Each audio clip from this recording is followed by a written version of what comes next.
৩-৪ দিন আগেই পাকিস্তান জানিয়েছিল যে বাংলাদেশ যদি ওয়ার্ল্ড কাপ খেলতে না যায় বা আইসিসি যদি বাংলাদেশের যে আবেদন যে ভারতে যে গিয়ে তারা খেলতে যেতে চায় না, তারা শ্রীলঙ্কায় খেলতে চায়, এই আবেদন যদি আইসিসি না মানে সেক্ষেত্রে পাকিস্তান ক্রিকেট বয়কট করবে এবং তারা তাদের সকল প্রকার প্রস্তুতি কি বিশ্বকাপ উপলক্ষে সেগুলো স্টপ রেখেছে।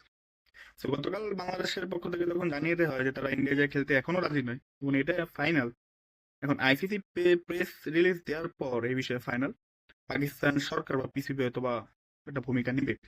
আপনার জিও নিউজ, পাকিস্তানের বিখ্যাত ব্রডকাস্টিং চ্যানেল বা সংবাদ সংস্থা, তারা জানিয়েছে যে ফাইনাল প্রেস রিলিজ আইসিসি দেওয়ার পর যে বাংলাদেশকে বাদ দিয়ে স্কটল্যান্ডকে তারা নিচ্ছে, এরকম পরেই পিসিবি তরফ থেকেও ওয়ার্ল্ড কাপ বয়কটের সিদ্ধান্ত আসতে পারে।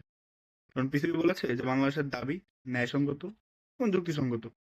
ভারত নিরাপত্তা কনসার্নে পাকিস্তানে যায় না, তার নিরপেক্ষ ভেন্যুতে খেলে, ইভেন দুবাইয়ের একটা মাঠেই খেলে, দুবাই ইন্টারন্যাশনাল স্টেডিয়াম, এবং একই হোটেলে থাকে, তাদের যাতায়াত হয় না, মানে যাতায়াতের জন্য আপনার যদি একটু রেলে টায়ার্ড থাকেন, তো একই হোটেলে খেলে, একই স্টেডিয়ামে খেলে, কি সুন্দর, মানে কমেডি টিমের চেয়ে ভয়ঙ্কর।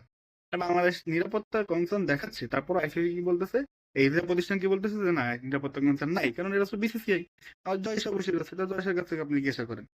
এখন পাকিস্তান যদি এইটা নেই, সেক্ষেত্রে কি ইম্প্যাক্ট পড়বে? 100% ইম্প্যাক্ট পড়বে। দেখুন, পাকিস্তান ইন্ডিয়ার ম্যাচ হচ্ছে সবচেয়ে বড় রেভিনিউ জেনারেট হয় ওয়ার্ল্ড ক্রিকেটে। পাকিস্তান না খেললে ইন্ডিয়া পাকিস্তানের ম্যাচ হবে না, সেক্ষেত্রে আইসিসি এর ওয়ার্ল্ড কাপ যে অনুষ্ঠিত হচ্ছে তার কোনো ভ্যালু তো আর থাকে না।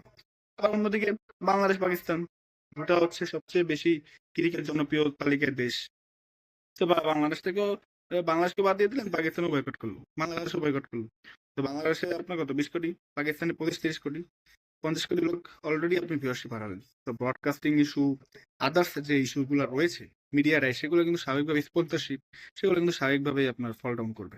তো পাকিস্তান যদি আপনার টি-20 ওয়ার্ল্ড কাপ থেকে নিজে বয়কট করে, 100% আইসিসি চাপে আসবে এবং এই ওয়ার্ল্ড কাপের ভ্যালুস অনেক কমে যাবে। এটা তখন বিসিসিআই ট্রফি হবে, আইসিসি ট্রফি আর হবে না।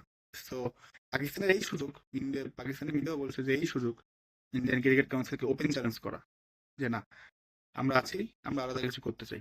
তো দেখা যাক পাকিস্তান কি করে। লেটস হোপ, আশা করি পাকিস্তান পজিটিভলি কিছু করবে। ধন্যবাদ।